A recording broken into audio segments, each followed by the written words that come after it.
नमस्कार विद्यार्थी मित्रांनो, मी गंगाधर हंडे आपल्या सर्वांची आपल्या YouTube चॅनलवर हार्दिक स्वागत करत आहे। तर मित्रांनो, एसएससी बोर्ड परीक्षेमध्ये इतिहास व राज्यशास्त्र या विषयांची आज आपण या व्हिडिओ अंतर्गत आन्सर की पाहणार आहोत। तर सुरू करूया। उत्तरपत्रिका मार्च 2023 इतिहास राज्यशास्त्र। तर यामध्ये प्रश्न पहिला अ जो होता तो म्हणजे दिलेल्या पर्यायापैकी योग्य पर्याय निवडून विधाने पूर्ण करा। यामध्ये 3 विधाने आहेत, त्यापैकी पहिले विधान जे विचारले होते ते म्हणजे लिओनार्दो दा विंची या जगप्रसिद्ध इटालियन चित्रकाराने रेखाटलेल्या टिंबटिंब या चित्राचा समावेश लूव्र संग्रहालयात आहे। तर यासाठी पर्याय होते अ नेपोलियन, ब मोनालिसा, क हॅन्स स्लोअन आणि ड दुसरा जॉर्ज। तर यापैकी योग्य उत्तर जे आहे ते म्हणजे मोनालिसा। त्यानंतर दुसरे विधान आहे थॉमस कुकने टिंबटिंब विकण्याचा एजन्सी व्यवसाय सुरू केला। यासाठी पर्याय जे होते ते म्हणजे अ हस्तकौशल्याच्या वस्तू, ब खेळणी, क खाद्यवस्तू आणि ड पर्यटन तिकिटे। तर यापैकी योग्य उत्तर जे आहे ते म्हणजे पर्यटन तिकिटे। त्यानंतर तिसरे जे विधान आहे ते म्हणजे 19व्या शतकात स्त्रियेविषयी लेखन करणाऱ्या लेखिकेमध्ये टिंबटिंब यांचे नाव अग्रणी आहे। यासाठी पर्याय अ ताराबाई शिंदे, ब पंडिता रमाबाई, क मीरा कोसंबी आणि ड शर्मिला रेगे। तर याचे योग्य उत्तर आहे पर्याय क्रमांक अ ताराबाई शिंदे। अशा प्रकारे आपण जर लिहिला असताल तर आपणास 3 पैकी 3 गुण मिळाले। त्यानंतर प्रश्न पहिला ब जो आहे तो म्हणजे दिलेल्या प्रत्येक गटातील चुकीची जोडी ओळखा। पहिली जी गट आहे त्यामध्ये शहरे आणि ग्रंथालय दिलेले आहेत। त्यामध्ये 1 Kolkata national library, Nehru memorial museum and library. त्यानंतर 3 हैदराबाद स्टेट सेंट्रल लायब्ररी आणि 4 Pune library of Asiatic society. तर यामध्ये चौथ्या क्रमांकाची जोडी जी आहे ती जोडी चुकीची आहे। त्यानंतर दुसरा गट आपण पाहूया। दुसरा गट त्यामध्ये 1 Karl Marx England, 2 Michael फुको France, 3 Leopold van रांके Germany आणि 4 हेरोडोटस ग्रीस। तर यापैकी चुकीची जोडी आहे ती जोडी क्रमांक 1 कार्ल मार्क्स इंग्लंड। त्यानंतर तिसरा जो गट आहे तो म्हणजे नियतकालिके आणि त्याचा कालावधी। तर यामध्ये पहिली नियतकालिका आहे साप्ताहिक, तर याचा कालावधी 7 दिवस। त्यानंतर दुसरा आहे पाक्षिक 15 दिवस, मासिक 1 महिना आणि त्रैमासिक 2 महिने। तर यामध्ये चुकीची जोडी आहे त्रैमासिक 2 महिने। त्यानंतर प्रश्न दुसरा अ जो आहे तो म्हणजे पुढील संकल्पना चित्र पूर्ण करा। तर यामध्ये युरोपातील महत्त्वाचे विचारवंत, मी वारंवार आपणास म्हटले होते की हा प्रश्न अतिशय महत्त्वाचा आहे। तर यामध्ये आपण उत्तर लिहिले असतील रेने देकार्त, त्यानंतर लिओपोल्ड व्हॅन रांके, त्यानंतर व्हॉल्टियर, त्यानंतर चौथे विचारवंत जॉर्ज विलियम फ्रेडरिक हेगेल। त्यानंतर दुसरे संकल्पना चित्र आपण पाहूया। दुसरे संकल्पना चित्र आहे भारतातील गुहाचित्र असलेले राज्य। तर यामध्ये मध्य प्रदेश, त्यानंतर उत्तर प्रदेश, आंध्र प्रदेश, बिहार या व्यतिरिक्त जर आपण कर्नाटक, उत्तराखंड लिहिले असतील तरी चालतील। त्यानंतर तिसरे संकल्पना चित्र पाहू स्वातंत्र्यपूर्व काळातील वृत्तपत्रे। तर स्वातंत्र्यपूर्व काळातील वृत्तपत्रामध्ये केसरी, मराठा, दर्पण, प्रभाकर, ज्ञानोदय असे वृत्तपत्र आपण लिहू शकता। त्यानंतर प्रश्न दुसरा ब जो आहे तो म्हणजे थोडक्यात टिपा लिहा। कोणत्या 2 टिपा आपणास लिहायच्या आहेत। त्यामध्ये पहिली टिप आलेली होती द्वंद्ववाद। तर याचं उत्तर एखाद्या घटनेचा अर्थ लावण्यासाठी परस्पर विरोधी असे 2 सिद्धांत मांडून त्यातून योग्य तर्क लावला जातो या मांडणीला द्वंद्ववाद असे म्हणतात। जॉर्ज हेगेल यांनी या सिद्धांताची मांडणी केली। त्यानंतर दुसरा मुद्दा दोन्ही परस्पर विरोधी सिद्धांताची उलटसुलट चर्चा केल्यावर दोन्ही सिद्धांतातील सार असलेला समन्वयात्मक मांडणी करता येते। असे न केल्यास मानवी मनाला त्या घटनेचे नीट आकलन होत नाही। थोडक्यात 2 परस्पर विरोधी विचारांच्या चर्चेतून जी समन्वयात्मक मांडणी होते त्या पद्धतीला द्वंद्ववाद असे म्हणतात। त्यानंतर दुसरी जी टिप आहे ती म्हणजे जनासाठी इतिहास। बऱ्याच विद्यार्थ्यांना हे लक्षात आले नसेल, उपयोजित इतिहास म्हणजे जनासाठी इतिहास आहे। तर याचे उत्तर एखादा विषय इतर क्षेत्रामध्ये लागू करणे व त्यातून निघणारे निष्कर्ष प्राप्त करणे म्हणजे उपयोजन होय। त्यानंतर दुसरा मुद्दा इतिहासाची उद्दिष्टे इतर विषयांना लागू करून नवीन निष्कर्ष काढणे यालाच इतिहासाचे उपयोजन असे म्हणतात। त्यानंतर तिसरा मुद्दा इतिहासाद्वारे भूतकालीन घटना संबंधीचे जे ज्ञान प्राप्त होते त्याचा उपयोग वर्तमानात आणि भविष्य काळात सर्व समाजाला कसा होईल याचा विचार उपयोजित इतिहासात केला जातो। त्यानंतर चौथा मुद्दा इतिहासात सामाजिक धार्मिक, कला, स्थापत्य इत्यादी घटक समाविष्ट असतात. तसेच या विषयामध्येही इतिहासाचे उपयोजन होते. त्यानंतर पुढील जी टीप आहे ती म्हणजे मराठी रंगभूमी. तर याचे उत्तर, एक, व्यक्तीने किंवा समुदायाने ललित कला सादर करण्याचे स्थान म्हणजे रंगभूमी होय. 19व्या शतकाच्या मध्यात मराठी रंगभूमीचा उदय झाला. विष्णुदास भावे हे मराठी रंगभूमीचे जनक होते. त्यानंतर दुसरा मुद्दा आपण लिहू शकतो की सुरुवातीच्या काळात ऐतिहासिक पौराणिक नाटकाबरोबरच प्रहसने रंगभूमीवर आली. या नाटकांना लिखित संहिता नसे. त्यानंतर तिसरा मुद्दा, थोरले माधवराव पेशवे या नाटकामुळे संपूर्ण लिखित संहिता असलेल्या नाट्य परंपरा सुरू झाली. 19व्या शतकाच्या अखेरीस संगीत नाटकांची परंपरा सुरू झाली. सामाजिक प्रश्न आणि ऐतिहासिक विषय नाटकात हाताळले गेले. त्यानंतर चौथा मुद्दा, मराठी रंगभूमीच्या पडत्या काळात आचार्य आत्रे यांच्या नाटकाने रंगभूमीला सावरले. वि वा शिरवाडकर, विजय तेंडुलकर, वसंत कानेटकर अशा लेखकांनी मराठी रंगभूमीला समृद्धी आणली. त्यानंतर प्रश्न तिसरा जो आहे तो म्हणजे पुढील विधाने सहकारण स्पष्ट करा. कोणती दोन विधाने? तर यामध्ये पहिले विधान विचारले होते ते म्हणजे सर्व प्रसार माध्यमात दूरदर्शन अतिशय लोकप्रिय माध्यम आहे. तर याचे उत्तर, एक, दूरदर्शन हे दृक् श्राव्य माध्यम असल्याने ऐकत असलेल्या माहिती बरोबरच त्या संबंधीचे चित्र आपणास प्रेक्षकांना प्रत्यक्षात पाहावयास मिळतात. दूरदर्शन म्हणजे मनोरंजनाचा खजिनाच होय.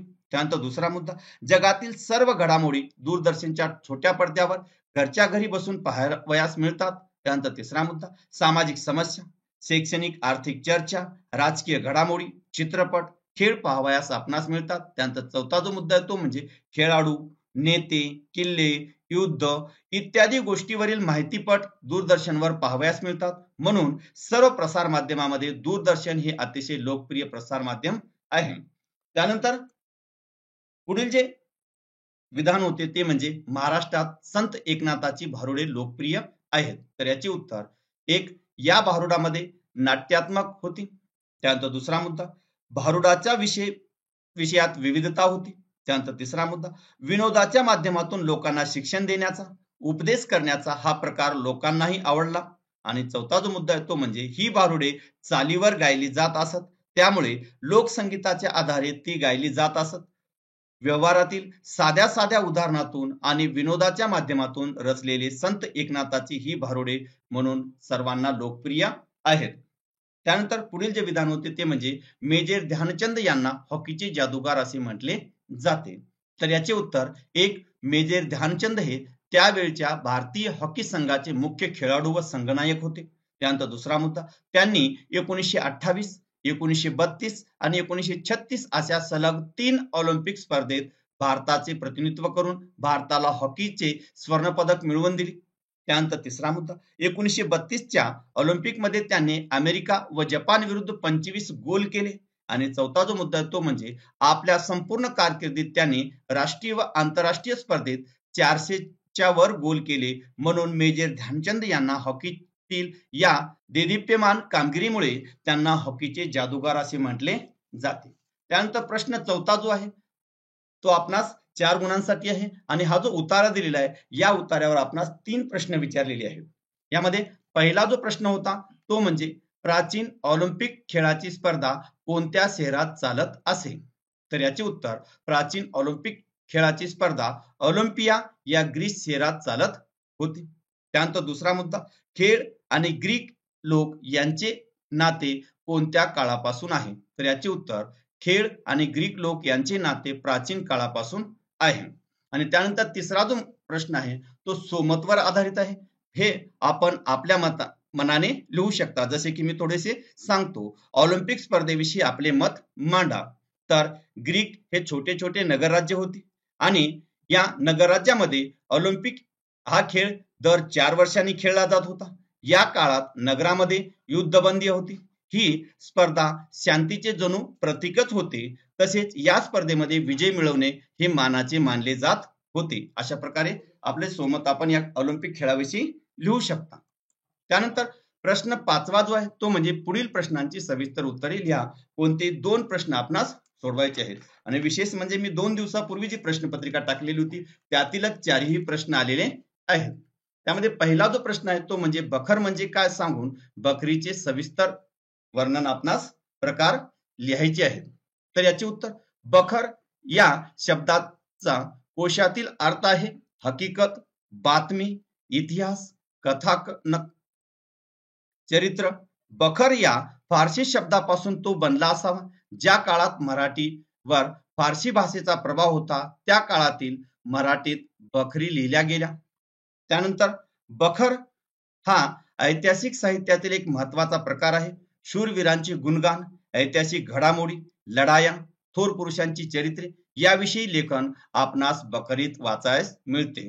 तर बखरीचे प्रकार जे आहेत ते तिसरा मुद्दा. तर बखरीचे प्रकार आहेत चरित्रात्मक बखर, वंशानुचरित्रात्मक बखर, प्रसंग वर्णनात्मक बखर, पंथीय बखर, आत्मचरित्रपर बखर, कैफियत, पौराणिक आणि राजनीतीपर असे बखराचे प्रकार सुद्धा आपणास लिहिता येतील. त्यानंतर पुढील जो प्रश्न आहे तो म्हणजे इतिहासाच्या साधनाचे जतन व्हावे यासाठी किमान 6 उपाय सुचवा. तर याचे उत्तर इतिहासाच्या साधनात लिखित, भौतिक आणि मौखिक साधने यांचा समावेश होतो. या साधनाचे वेगवेगळ्या पद्धतीने जतन करावे लागते. त्यासाठी माझ्या मते पुढील उपाययोजना कराव्यात. त्यामध्ये एक, किल्ले, स्मारके, राजवाडे अशा ऐतिहासिक वस्तूंची नियमित डागडुजी केली पाहिजे. वस्तूंची नासधूस करणे, त्यावर नावे लिहिणे या कारणे हे टाळण्याबाबत उपाय योजावेत. त्यानंतर दुसरा मुद्दा, ऐतिहासिक नाणी, हत्यारे इत्यादी वस्तू जपून हाताळाव्यात. त्यांची चोरी होणार नाही याची काळजी घ्यावी. ऐतिहासिक साधनाच्या जतनाकडे कडक कायदे करावेत. त्यानंतर तिसरा मुद्दा, ओव्या, लोकगीते आदी मौखिक साहित्याचे संकलन करून ते हस्तलिखित स्वरूपात आणावेत. त्यानंतर पुढील जो उपाय आहे ते म्हणजे चौथा, की प्राचीन ग्रंथाचे वाळवी व बुरशी यापासून संरक्षण करावे. ओलसरपणा, दमट हवा यामुळे बुरशी लागते म्हणून त्यांना पाणी लागणार नाही याची काळजी घ्यावी. कीटकनाशक औषधाचा वापर करावा. त्यानंतर पाचवा मुद्दा, या सर्व साधनाच्या जतनासाठी अनुभवी तज्ञ मंडळीची सल्ले घ्यावेत. आणि सहावा जो मुद्दा आहे तो म्हणजे या साधनांचे महत्व समाजाला पटवून देण्यासाठी विविध उपक्रम हाती घेऊन समाज प्रबोधनाचे कार्य करावे. या साधनाविषयी, प्राचीन इतिहासाविषयी जनतेच्या मनात आपुलकी निर्माण केली पाहिजे. हा आपला प्राचीन वारसा आहे याचे महत्व समाजाला पटवून दिले पाहिजे आणि याविषयी लोकांच्या मनात गोडी निर्माण केली पाहिजे. अशा प्रकारे आपण 6 मुद्दे लिहू शकता, 6 ते 7 मुद्दे. त्यानंतर पुढील जो प्रश्न आहे तो म्हणजे पर्यटनाशी संबंधित व्यावसायिक क्षेत्रे स्पष्ट करा. तर याचे उत्तर पर्यटनाच्या संबंधित अशी पुढील व्यावसायिक क्षेत्रे आहेत. त्यामध्ये एक, पर्यटकांच्या राहण्यासाठी असणारी निवासस्थाने म्हणजेच लॉजेस चालवणे, ती बांधण्यासाठी संबंधित असणारे उद्योग. त्यानंतर दुसरा आहे खाद्यपदार्थाची दुकाने, हॉटेल्स, खानावळी इत्यादी उद्योग. त्यानंतर तिसरा आहे हस्तउद्योग व कुटीर उद्योग आणि त्यांच्या विक्रीची दुकाने. त्यानंतर चौथा आहे हॉटेलशी संबंधित दूध, भाज्या, किराणा इत्यादी शेती व पशु उद्योग. त्यानंतर पाचवा आहे पर्यटकांच्या वाहतुकीसाठी असणारे बस, रिक्षा, टॅक्सी आदी उद्योग. आणि सहावा आहे प्रवासी एजंट, फोटोग्राफर, मार्गदर्शक म्हणजेच गाईड्स, ठिकाणांची माहिती छापणारे मुद्रक इत्यादी व्यवसायाच्या संधी आपणास पर्यटकामुळे निर्माण होऊ शकतात. त्यानंतर पुढील जो प्रश्न आहे तो म्हणजे अभिलेखागाराच्या व्यवस्थापनात कोणती कामे महत्वाची आहेत. तर अभिलेखागाराच्या व्यवस्थापनात पुढील कामे महत्वाची आहेत. त्यामध्ये पहिला, महत्वाच्या नोंदी असलेले कागदपत्रे, त्यात कोणताही बदल न करता सुरक्षित ठेवणे. त्यानंतर दुसरा आहे कागदपत्रांचे वर्गीकरण करून सूची तयार करणे. त्यानंतर तिसरा आहे कागदपत्रे मागणीनुसार शासनाला व नागरिकांना उपलब्ध करून देणे. आणि चौथा आहे जुन्या कागदपत्रांचे वाळवी, दमट हवा इत्यादी पासून संरक्षण करणे. पाचवा आहे अभिलेख व्यवस्थापनाविषयी सुधारित कार्यपद्धती अंमलात आणणे. आणि सहावा आहे संगणकीय प्रणालीचा वापर करणे. आणि सातवा आहे विभागीय आणि स्थानिक अभिलेखागार स्थापन करणे. यापैकी कोणतेही 6 मुद्दे आपण लिहिले तरी चालतील. त्यानंतर प्रश्न 6वा जो आहे तो म्हणजे दिलेल्या पर्यायापैकी योग्य पर्याय निवडून विधाने पूर्ण करा. यामध्ये पहिले जे विधान आहे ते म्हणजे पुढील कोणत्या कायद्याद्वारे महिलांना त्यांचे स्वातंत्र्य जपण्यास आणि स्वतःचा विकास साधण्यास अनुकूल वातावरण निर्माण झाले. यासाठी पर्याय अ, माहितीचा अधिकार, ब, हुंडा प्रतिबंधक कायदा, क, अन्न सुरक्षा कायदा आणि ड, शिक्षण हक्क कायदा. तर याची योग्य पर्याय जो आहे तो म्हणजे पर्याय क्रमांक ब, हुंडा प्रतिबंधक कायदा. त्यानंतर दुसरे विधान आपण पाहू. 1986 साली टिंबटिंब अस्तित्वात आली? तर अ ग्राहक संरक्षण कायदा, त्यानंतर ब कामगार कायदा, त्यानंतर क माहितीचा अधिकार कायदा आणि ड हुंडा विरोधी कायदा. तर याची योग्य उत्तर आहे 1986 साली ग्राहक संरक्षण कायदा अस्तित्वात आला. त्यानंतर प्रश्न 7वा जो आहे तो म्हणजे पुढील विधाने चूक की बरोबर ते सहकारण स्पष्ट करा. कोणती दोन विधाने आपणास स्पष्ट करायचे आहेत. त्यामध्ये पहिले जे विधान आहे ते म्हणजे संविधानाचे स्वरूप एखाद्या जिवंत दस्तऐवजाप्रमाणे असते. तर याचे उत्तर हे विधान बरोबर आहे. कारण एक संविधान हे लिखित स्वरूपात असले तरी ते ग्रंथात बंद झालेले नसून ते प्रभावी असते. त्यानंतर दुसरा मुद्दा, संविधानात बदलत्या परिस्थितीनुसार बदल करण्याचा अधिकार संसदेला असतो. त्यानंतर तिसरा मुद्दा, संविधानाच्या मूलभूत चौकटीला धक्का न लावता जनतेच्या इच्छा पूर्ण करण्यासाठी संसद असे बदल करू शकते. संविधानाच्या या प्रवाही गुणधर्मामुळे त्याचे स्वरूप एखाद्या जिवंत दस्तावेजाप्रमाणे असते. त्यानंतर दुसरे विधान आपण पाहू. दुसरे विधान आहे विशिष्ट प्रसंगी निवडणूक आयोग एखाद्या मतदारसंघात पुन्हा निवडणुका घेतात. तर याचे उत्तर हे विधान बरोबर आहे. कारण काही वेळा विधानसभेचा किंवा लोकसभेचा एखादा सदस्य आपल्या प्रतिनिधित्वाचा राजीनामा देतो. त्यानंतर दुसरा मुद्दा, एखाद्या प्रतिनिधीचे अकस्मात निधन होते. त्यानंतर तिसरा मुद्दा, निर्वाचित सदस्याने पक्षांतर केले तर पक्षांतर बंदी कायद्याप्रमाणे त्याचे सदस्यत्व रद्द होते. अशा वेळी त्या मतदारसंघाची कामे कोण करणार हा प्रश्न निर्माण होतो. म्हणून निवडणूक आयोग अशा प्रसंगी पोटनिवडणुका घेतो. त्यानंतर तिसरे विधान आहे चळवळीला खंबीर नेतृत्वाची गरज नसते. तर हे विधान चूक आहे. कारण कोणत्याही चळवळ नेतृत्वामुळेच क्रियाशील राहते आणि व्यापक बनते. चळवळीचे यशापयशही खंबीर नेतृत्वावर अवलंबून असते. त्यानंतर दुसरा मुद्दा, चळवळीचा कार्यक्रम, आंदोलनाची दिशा आणि तीव्रता केव्हा कमी अधिक करायची याबाबत खंबीर नेतृत्वच योग्य निर्णय घेऊ शकते. त्यानंतर तिसरा मुद्दा, खंबीर नेतृत्वच लोकांपर्यंत पोहोचून जनाधिकार मिळवू शकतो व चळवळीत परिणामकारकता वाढवू शकतो. म्हणून चळवळीला खंबीर नेतृत्वाची गरज असते. वरील विधान चूक आहे. त्यानंतर प्रश्न 8वा जो आहे तो म्हणजे पुढील संकल्पना स्पष्ट करा. कोणती एक संकल्पना स्पष्ट करायची आहे. त्यामध्ये पहिली संकल्पना आहे राष्ट्रीय पक्ष. त्यानंतर याचे जे उत्तर आहे राष्ट्रीय पातळीवर कार्यरत असणाऱ्या पक्षांना राष्ट्रीय पक्ष असे म्हणतात. राष्ट्रीय पक्ष म्हणून मान्यता मिळवण्यासाठी निवडणूक आयोगाने पुढील निकष ठरवलेले आहेत. त्यामध्ये किमान 4 राज्यामध्ये शेवटच्या लोकसभा निवडणुकीत किंवा विधानसभेच्या निवडणुकीत किमान 6% मते मिळवणे आवश्यक आहे किंवा किमान 4 सभासद लोकसभेत निवडून येणे आवश्यक आहे. किंवा दुसरी अट आहे आधीच्या लोकसभेच्या निवडणुकीत किमान 3 राज्यामध्ये मिळून लोकसभेच्या एकूण जागांपैकी 2% जागा निवडून येणे आवश्यक आहे. किंवा तिसरा आहे किमान 4 राज्यामध्ये राज्य पातळीवरील पक्ष म्हणून मान्यता मिळणे आवश्यक आहे. त्यानंतर दुसरी टिप पाहू तो म्हणजे भ्रष्टाचार. तर याचे उत्तर कायद्यानुसार वाजवीपेक्षा अधिक पैसे घेणे, दुसऱ्यांना नाडणे याला भ्रष्टाचार असे म्हणतात. दुसरा मुद्दा, भ्रष्टाचार केवळ आर्थिक स्वरूपाचाच असतो असे नाही तर सामाजिक, राजकीय, धार्मिक, सरकारी पातळीवर असा सर्वत्र होत असतो. तिसरा मुद्दा, अधिकाऱ्यांचा गैरवापर हाही भ्रष्टाचार असतो. गैरप्रकार, लाच देणे वा स्वीकारणे, मालाची साठवणूक करून अधिक किमतीला विकणे हे सर्व प्रकार भ्रष्टाचाराचेच आहेत.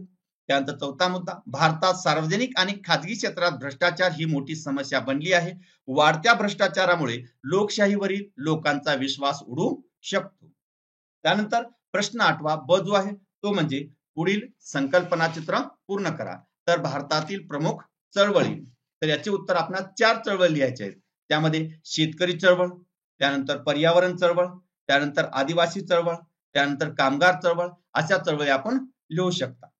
त्यानंतर पुढील संकल्पना चित्र पूर्ण करा. तर संकल्पना चित्र आहे भारतातील प्रादेशिक पक्ष. तर भारतातील प्रादेशिक पक्ष यामध्ये शिवसेना आहे, त्यानंतर शेतकरी कामगार पक्ष आहे, त्यानंतर महाराष्ट्र नवनिर्माण सेना आहे, त्याचबरोबर समाजवादी पक्ष, याचबरोबर आसाम गण परिषद, शिरोमणी अकाली दल असे सुद्धा भारतातील प्रादेशिक पक्ष आपण लिहू शकतो. त्यानंतर प्रश्न 9वा जो आहे तो म्हणजे पुढील प्रश्नांची थोडक्यात उत्तरे लिहा. कोणताही एक प्रश्न आपल्याला सोडवायचा आहे. त्यामध्ये पहिला जो प्रश्न आहे तो म्हणजे सामाजिक न्याय प्रस्थापित करणे म्हणजे काय. तर याचे उत्तर, ज्या सामाजिक बाबीमुळे, विचारामुळे व्यक्तीवर व काही लोकसमूहावर अन्याय होतो त्या बाबी व ते विचार नष्ट करणे. त्यानंतर दुसरा मुद्दा, व्यक्ती म्हणून सर्वांचा दर्जा समान मानणे व तशी धोरणे आखणे. त्यानंतर तिसरा मुद्दा, जात, धर्म, भाषा, लिंग, वंश, जन्मस्थान, संपत्ती इत्यादीवर आधारित श्रेष्ठ कनिष्ठ असा भेद न करता समान वागणूक देणे. आणि चौथा मुद्दा आहे, सर्वांना विकासाची समान संधी देणे. त्यानंतर दुसरे जे प्रश्न आहे, दुसरा प्रश्न तो म्हणजे मुक्त व न्याय निवडणुका घेण्यासमोरील आव्हाने कोणती आहेत. तर याचे उत्तर, मुक्त वातावरणात आणि न्याय पद्धतीने निवडणुका घेण्यात निवडणूक आयोगाला पुढील आव्हानांना तोंड द्यावे लागते. त्यामध्ये एक, देशाचा भूविस्तार आणि प्रचंड लोकसंख्या लक्षात घेऊन निवडणुकांचे नियोजन करणे. त्यानंतर दुसरा मुद्दा, निवडणुकांमध्ये होणारा आर्थिक गैरव्यवहार रोखणे. त्यानंतर तिसरा मुद्दा, गुन्हेगारी पार्श्वभूमी असलेल्या उमेदवारांना रोखणे आणि राजकारणाचे गुन्हेगारीकरण होऊ घेतलेल्या वातावरणात निवडणुका यशस्वी करून दाखवणे. आणि चौथा आहे, निवडणुकीच्या काळात होणाऱ्या वाढत्या हिंसेमुळे निर्माण होणाऱ्या दहशतीच्या वातावरणात निवडणुका घेणे. या सर्व निवडणूक आयोगासमोरील आव्हाने आहेत. तर मित्रो, असेच 10वी बोर्ड परीक्षेच्या दृष्टीने महत्त्वाचे व्हिडिओ पाहण्यासाठी चॅनलला नक्कीच सबस्क्राईब करा. धन्यवाद.